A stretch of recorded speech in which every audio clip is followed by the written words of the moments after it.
still have a horrible situation with Israeli warplanes, their supposed precision-guided weapons, killing well over dozens of children now, over 200 civilians.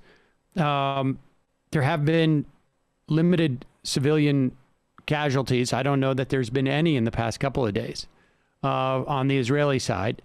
The Palestinians don't have the ability to guide their weapons.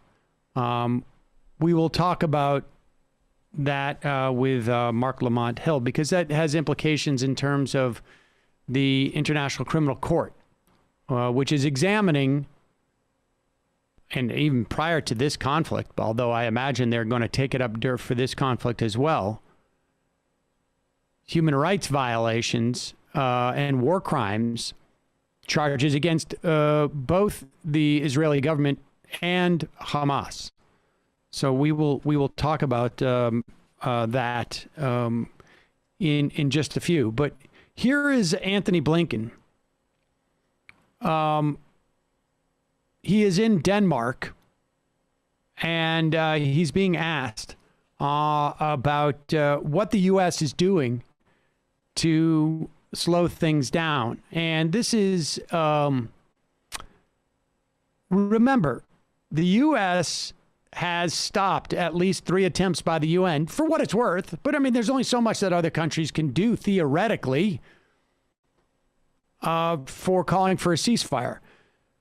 The Biden administration just announced a day ago that they're going to send $730 million worth of weaponry to Israel. But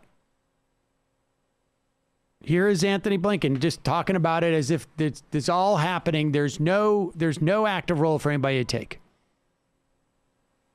The United States remains greatly concerned by the violence, by the escalating violence. Hundreds of people killed or injured, including children being pulled from the rubble. We're also alarmed by how journalists and medical personnel have been put at risk. Palestinians and Israelis, like people everywhere, have the right to live in safety and security. This is not an Israeli privilege or a Palestinian privilege. It's a human right. And the current violence has ripped it away. So we've been working intensively behind the scenes to try to bring an end to the conflict. First off, why has it taken over a week for the U.S. government to say that Palestinians have a right to safety and security? To even mention them. To even say the word Palestinian. And this notion that we've been working quietly behind the scenes, well, I mean, it seems hard to believe that's the case, but let's assume that it is. It's been incredibly ineffective. And the sort of public, and I guess you could say it's also behind the scenes, earmarking of $730 million worth of weaponry. It seems to, like, I don't know, maybe you're not putting your best foot forward. Yeah, maybe not putting the screws on if you come from these behind the scenes negotiations and the result is that we're going to give Israel more weaponry. As if they need more. I thought about this the other day, and we had Jeremy Scahill on to talk about Biden's foreign policy history. Back in 2001, after George W. Bush publicly said something critical of Israel, or criticized their assassination of some Palestinian militants, Joe Biden said, "My view has always been that disagreements between Israel and the United States, those differences should be aired privately, not publicly." So that does inform a little bit of what they are saying, right? They're standing with Israel publicly, and behind the scenes, they're apparently dealing with this conflict.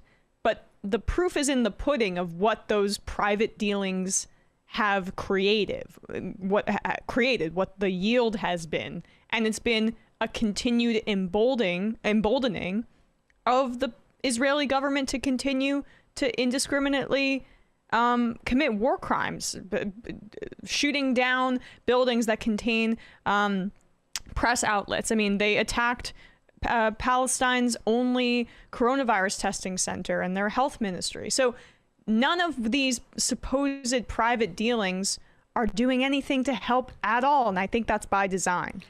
Two of the Gaza's top trauma doctors also killed in the bombing.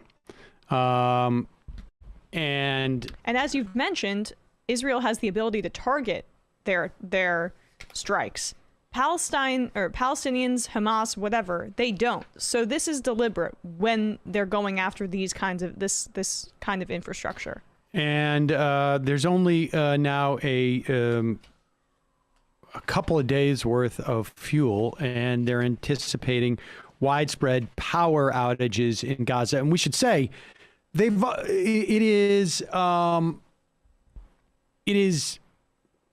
is normalcy, where they have limited power on any given day. So it's just a horrible situation there. And the Biden administration just seems to be dragging their feet, hoping this whole thing goes away. And I think it is a different era. And so, but we will be talking to Mark Lamont Hill about that in a moment. We're going to take a quick break. We'll be right back. And when we do come back, we'll be talking to Mark Lamont Hill, author of Except for Palestine, The Limits of Progressive Politics.